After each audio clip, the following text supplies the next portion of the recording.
Let's get ready to rumble! Hello everyone, and welcome back to another episode of ModGear. This week, I'm driving the Lamborghini Asterion, a car that no one really ever talks about, which is kind of weird. So, let's get right into it, shall we?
But before we begin this week's episode, let's take a step back in the past for a brief history lesson.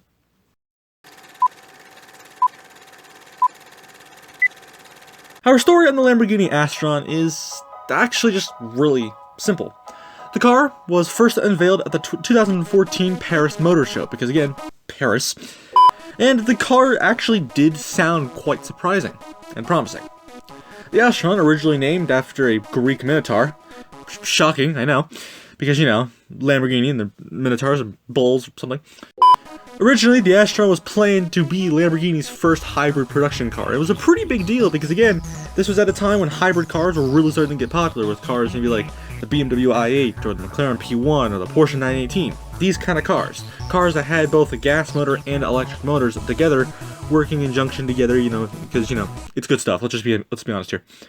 The performance of the car itself was pretty good as well. The car had a mid-mounted, similar engine to the Lamborghini Huracan, a 5.2-liter V10. So if you've driven a Huracan or have at least seen or heard of one, the engine's going to be very similar to this. The V10 pumped out a surprisingly high 602 horsepower. And on top of that, there was also a set of 3 electric motors, because again, hybrid. 2 of these motors were on the front axles and 1 of them was on the rear. Altogether, all the motors made around 296 horsepower. When you add that with the gasoline's engine power output of 602 horsepower, you get a total power output of 898 horsepower. That's quite a big number, especially for Lamborghini. The car was also pretty quick too, getting to 0 to 60 in 3 seconds and with a top speed of 185 miles an hour. That's kind of slow for a Lamborghini especially, don't you think?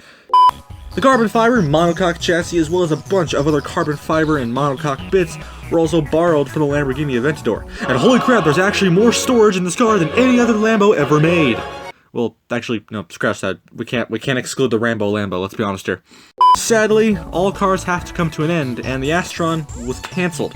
And instead, Lamborghini thought it'd be a good idea to go out on a hybrid note by going with the Urus SUV, or the Urus, whatever you want to call it. I don't know, it already sounds weird already.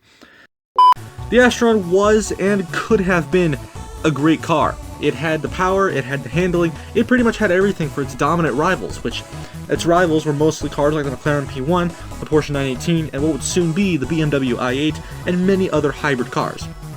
But, like a lot of cars, all cars ended up having to come to a very, very unfortunate end. But, anyway, with that very sad and weird history lesson out of the way, we can get to this week's episode. Take it away, Panda. Thank you, Mr. History Panda, and with that, we can begin today's tests, starting with a top speed test. Welcome to the Genesis 1 Mile Dragway. It's a place where many cars come to push their engines, and well, a surprisingly large amount of their speed, to their limit, simply to put their speed onto the boards. So let's see how the Lamborghini Asterion can do in this test.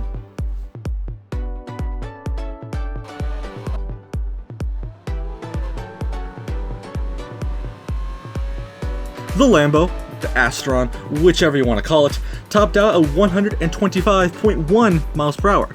A pretty solid run, even though it would only been about 60 miles per hour higher, and it would have topped out anyway. I still question why the top speed's 185 when it should be like 200 something. But anyway, moving on.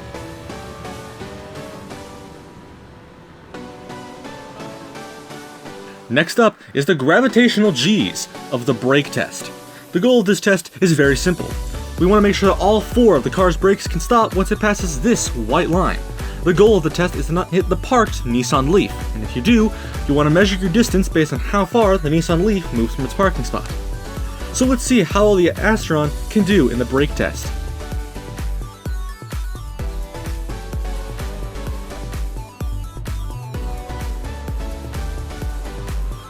The Asterion's brakes are actually pretty good, similar to the 4GT from a few weeks ago. Being able to stop within only a second or two, and you definitely still have some breathing room. It's an awesome run from the Bull? Yeah, we're gonna call it the Bull, I guess. Next up is the cornering test, and to do that, I've come here. This is the Forksville Test Circuit. Developed by the ModGear development team, it's used to help judge a car's endurance on tight corners, tight bends, and jumps, to further prove what a car is like on a track-focused setting. So let's see how well the Lamborghini Asterion can do in the circuit.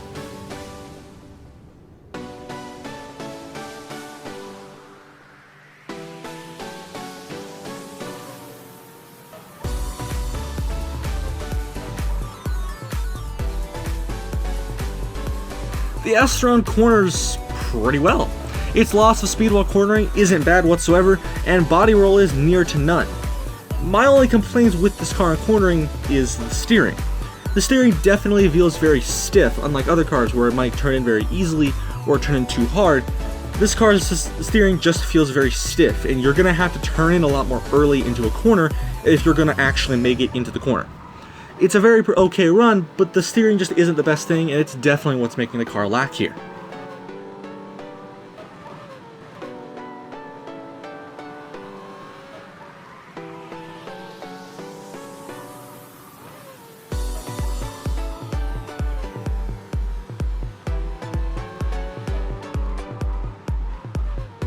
Next up is the back it uppness of the parallel park test. The goal of this test is very simple. We want to make sure that we can park the Asterion between these 2 parked Renault Meganes. But we also want to make sure that there's enough distance both in the front and the back of the car for someone to walk through. So let's see how well the Asterion can do in the parallel park test.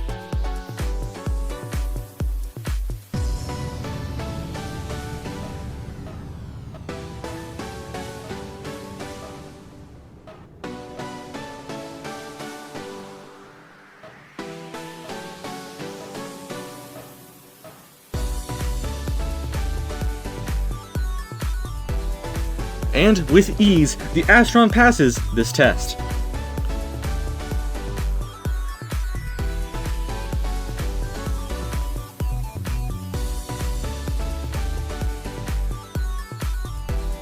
Next up is the streets of Detroit on the gravel road segment.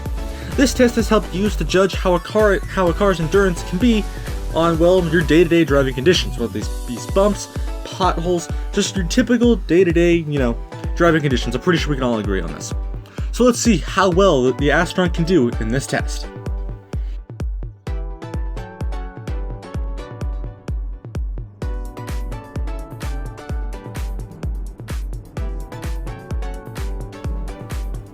The Asterion doesn't ride that great at all.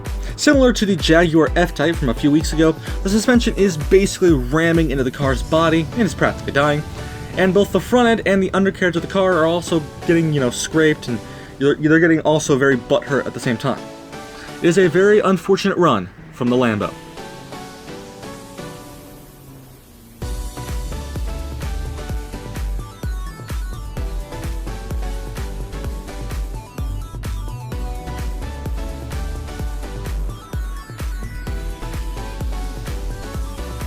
Next up is the bumps in the roof of the bump test. The goal of this test is also very simple. We want to see how well cars can endure on day-to-day conditions in bumps. Whether this be small bumps, big bumps, whichever you want to do, we want to see the car's endurance. So let's see how well the Asterion can do in the bump test.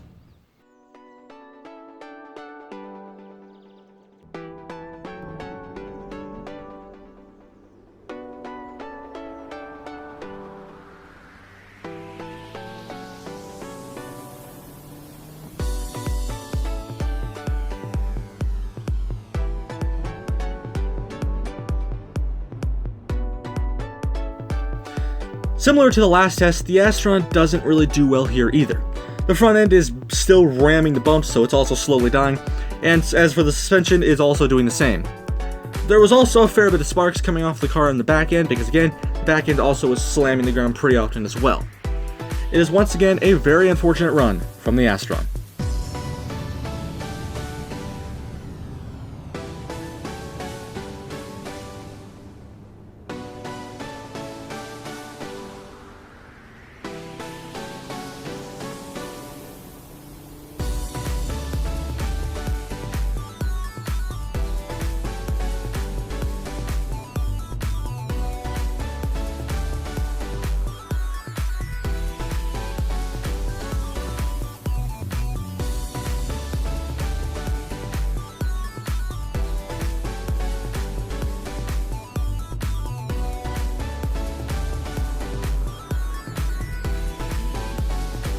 Next up is the left to right motion of the slalom test.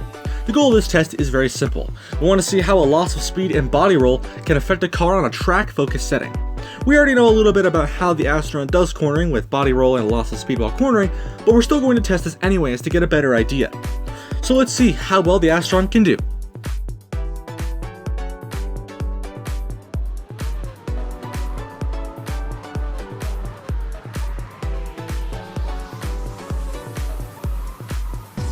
The Asterion does okay in this test. Its stiff steering and curb weight of just under 4,000 pounds does screw it up a bit here, but once you get used to the idea of the steering and how heavy the car actually is, it gets very easy to control.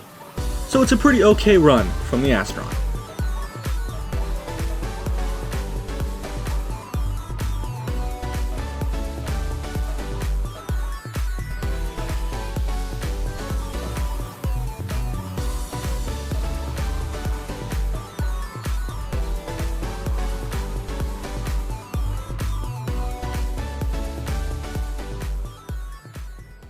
The MP jig figures the Asterion has are actually quite confusing. From what I'm getting on the internet, it's telling me that the car does 56 mpg, which I don't know how, but then it goes on to say that the car does consume around 4.2 liters of fuel every 100 kilometers, and you can give her 100 kilometers in the miles, you know what I meant. Now, I'm not 100% sure if this is true, but since this is the only figures I have, I'm just going to test these figures because it's all I have. So, how do these figures apply on the track?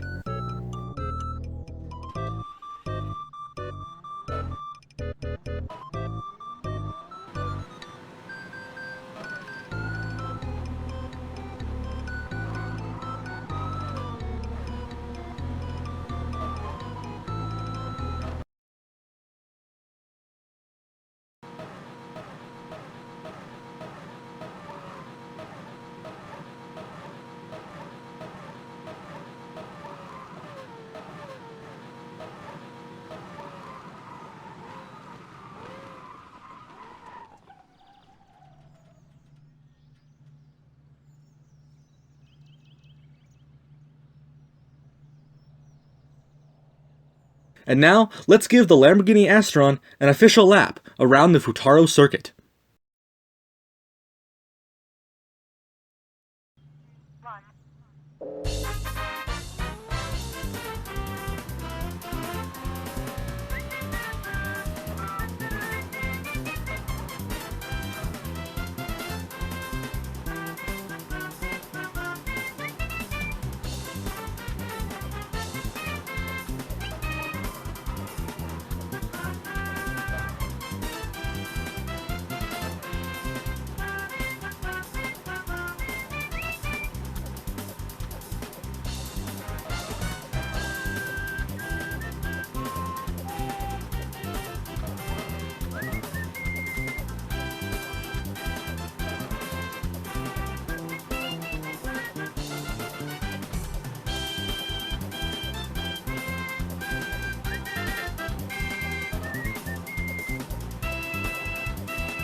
The official standard time is 1:35.69. With added up accidents and collisions, the final adjusted time is 1:41.69.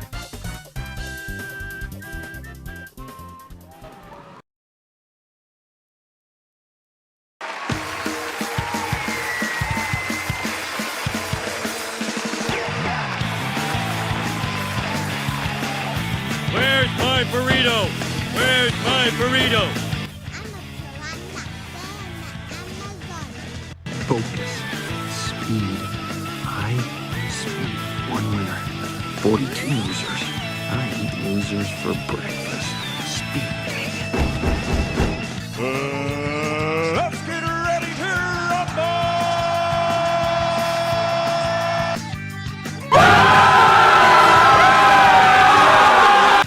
Let's do this.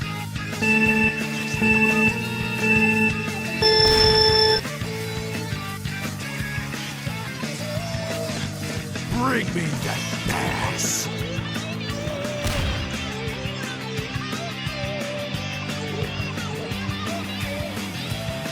Can't touch it.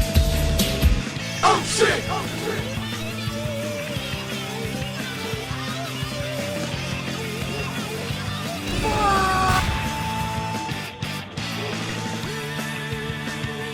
I'm gonna give you 5 across the ass! You're getting 7 across the ass!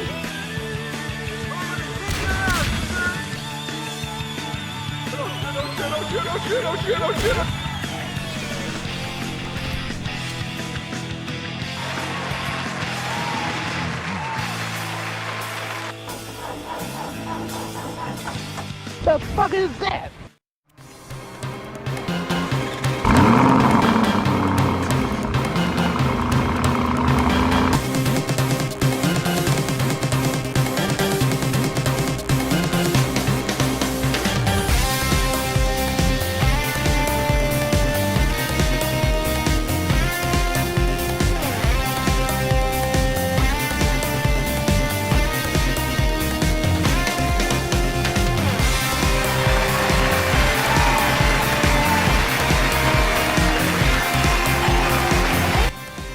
Focus, speed, high speed, one winner, 42 losers. Let's do this.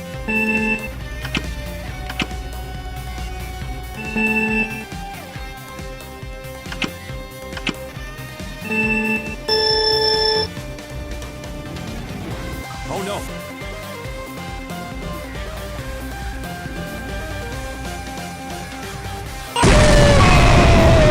How about new?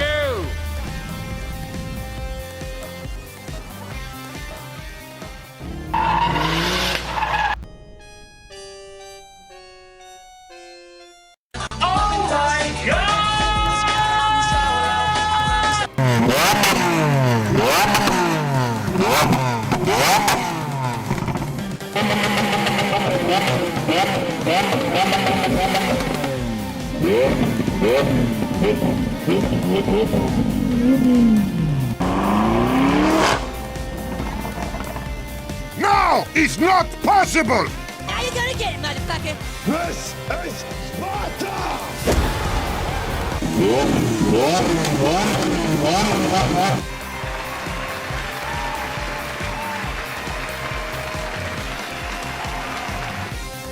Finish him! Oh, what the fuck?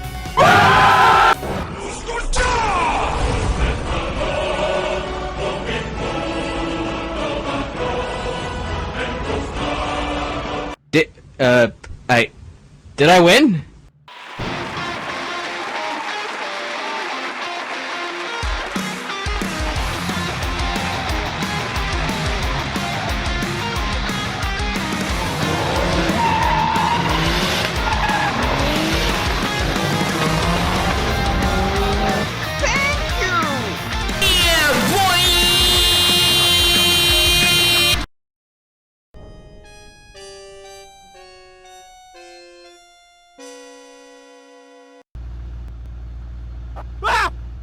Oh shit! Oh shit!